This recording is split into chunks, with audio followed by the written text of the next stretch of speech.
दोस्तों कैसे हैं सभी लोग। दोस्तों आज का क्लास हमारा DEd SC IDD first year से रहेगा। DEd SC IDD first year से रहेगा। कोर्स हमारा कोर्स 2 और यूनिट है हमारी 1.3।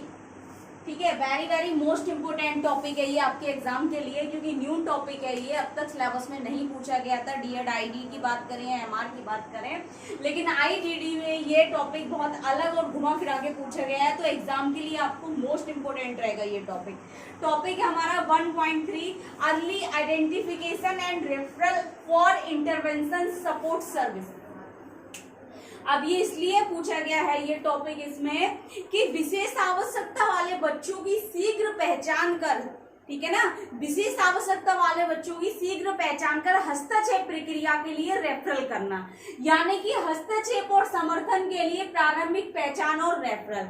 जैसे कि हम सभी जानते हैं विशेष आवश्यकता वाले बच्चों को सबसे पहले हम डायग्नोस करते हैं, है ना। डायग्नोस में हम क्या करते हैं, हमारा अर्ली इंटरवेंशन आ जाता है, अर्ली आइडेंटिफिकेशन आ जाता है, असेसमेंट आ जाता है, इवैल्यूएशन आ जाता है, डायग्नोस आ जाता है।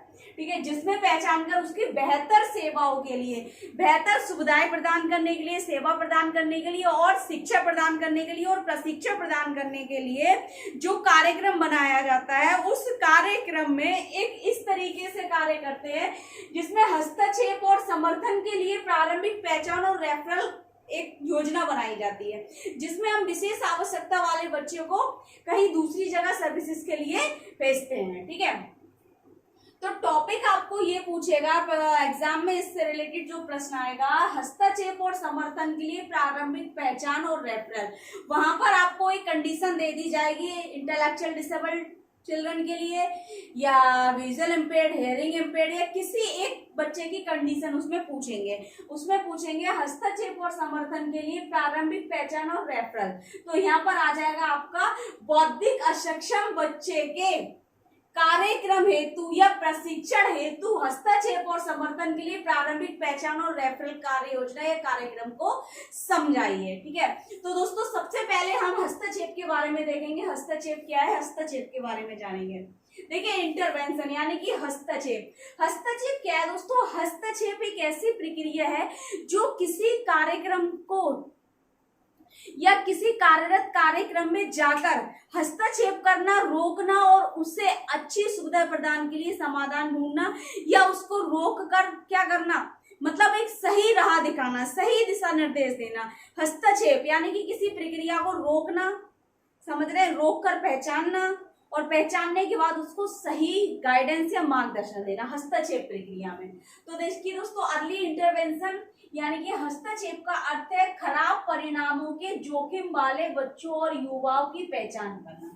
यानी कि खराब परिणाम से यह मतलब हो गया ऐसी स्थिति जो क्या असामान्य स्थिति में आती हो, चाहे वो बीमारी हो, चाहे कोई विकलांगता हो, या कोई परिस्थिति या कोई ऐसी स्थिति हो, ठीक है, या आर्थिक स्थिति हो सकती है, कोई परिस्थिति ऐसी होती है जो कठिनाई से परिपूर्ण हो, या क्या उस समस्या ग्रस्त हो, या कोई बीमारी हो, या खराब परिणाम वाली हो, जोखिम वाले बच्चों की, यानी कि बच्चों के और युवाओं की पहचान करता है। कह रहे हैं हस्तक्षेप का जो अर्थ है खराब परिणामों के जोखिम वाले बच्चों और युवाओं की पहचान करना और उन्हें प्रभावी प्रारंभिक समर्थन एवं सहायता सेवाएं प्रदान करना।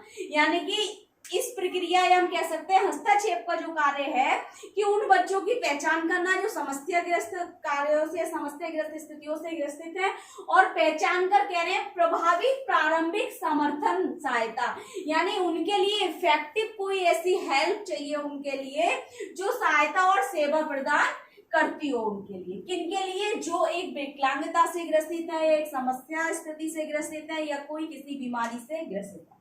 ठीक है, कह रहे हैं हस्तक्षेप प्रक्रिया सामाजिक, शैक्षिक और विकासात्मक समस्याओं को दूर करने या रोकने के लिए नियोजित मूल्यांकन और योजना की व्यवस्थित प्रक्रिया है।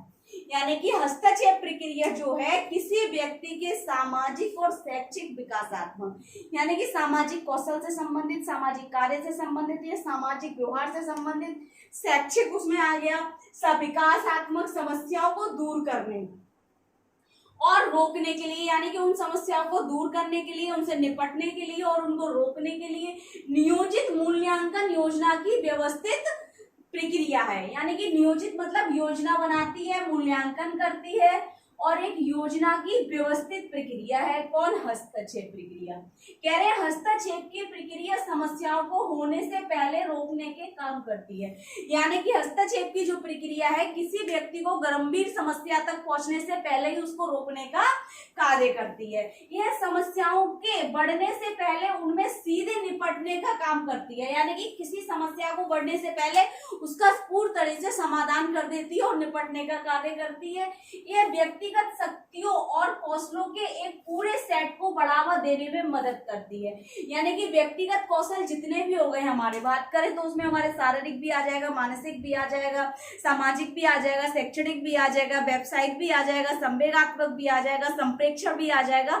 यानी कि सर्वांगीण विकास से संबंधित व्यक्तिगत जितने भी कौशल होते हैं उन सभी पूरे सेट को बढ़ाने में मदद करती है। कह रहे जो एक बच्चे को वयस्क जीवन के लिए तैयार करता है, यानी कि एक बच्चे को परिपक्वता की ओर ले जाता है, हस्तक्षेप प्रक्रिया का कार्य है। अब कह रहे हैं समर्थन सेवाओं के लिए प्रारंभिक पहचान और रेफरल, यानी कि उस बच्चे को प्रभावी समर्थन और सेवाओं पहुंचाने प्रदान करना है। यानी कि प्रभावी इफेक्टिव हेल्प जो है उसके लिए जो उसकी सहायता चाहिए, उसको जिन चीजों की आवश्यकता है उस प्रकार की सहायता और सेवाएं प्रदान करने के लिए क्या करेंगे? समर्थन सेवाओं के लिए प्रारंभिक पहचान और रेफरल। तभी तो हम उन तक सेवाएं या कोई सर्विसेज पहुंचा पाएंगे, उनकी मदद कर पाएंगे, अगर हम बच्चे को प्रारंभिक पहचान और रेफरल करेंगे। तो यहाँ पर हस्तक्षेप कर दिया हमने, इंटरवेंशन कर दिया।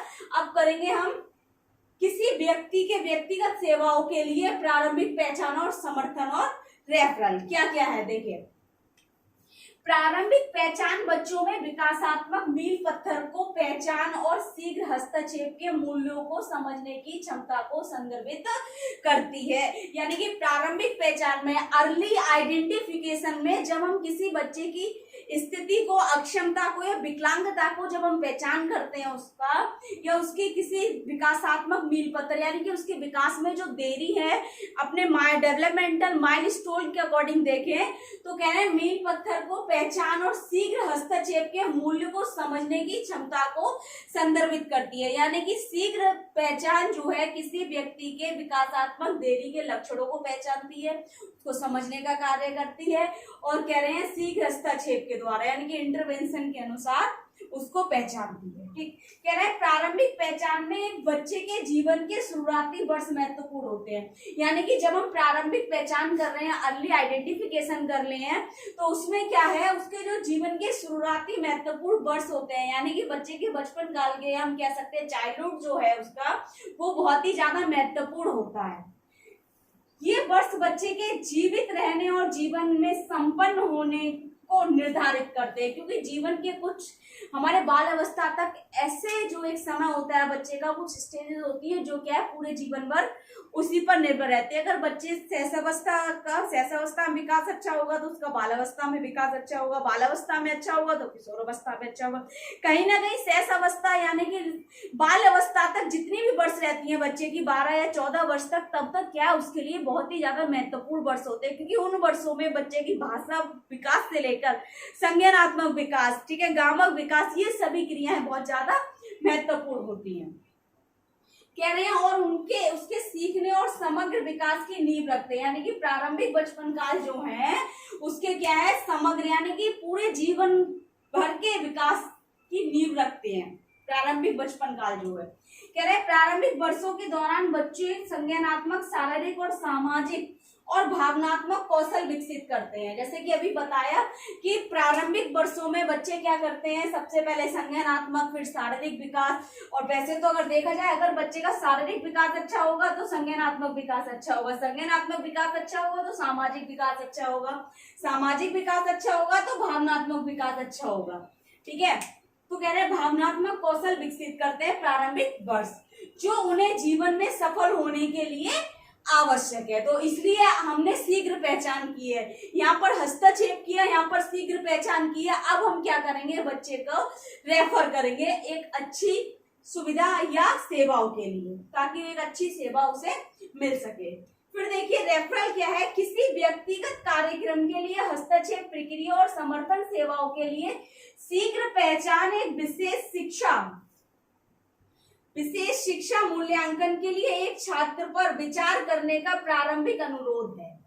रेफरल में क्या होता है, शीघ्र हस्तक्षेप कर, शीघ्र पहचान कर, सभी आवश्यकताओं को समझकर, उसकी समस्या को पहचान कर क्या करते हैं कि शीघ्र पहचान कर क्या एक विशेष शिक्षा के अंतर्गत, समझ रहे हैं, और उसका मूल्यांकन के लिए एक छात्र पर विचार करने की प्रारंभिक अनुरोध है। यानी किसी बच्चे के भविष्य के लिए या उसकी शिक्षा के लिए उस पर विचार करते हैं, ठीक है, उसके लिए प्रारंभिक अनुरोध क्या है, रेफरल है। इस प्रक्रिया में कक्षा के शिक्षकों या माता पिता के लिए प्रारंभिक अनुरोध करना सामान्य बात है, ठीक है, क्योंकि इस एज पर कह सकते हैं, इस वर्ष में कह सकते हैं, इस आयु में या इस स्टेज पर क्या है, एक आम बात है, ठीक है। यह समय की अवधि में टिप्पणियों का अनुवर्ती है, यानी कि समय के जो फीडबैक उनको अर्ली इंटरवेंशन से मिला है, जो अर्ली आइडेंटिफिकेशन से मिला है, तो उन सभी रिमार्क की एक अनुवर्ती है जो निकल कर आया है, जिसके लिए हम रेफर कर रहे हैं उसके लिए।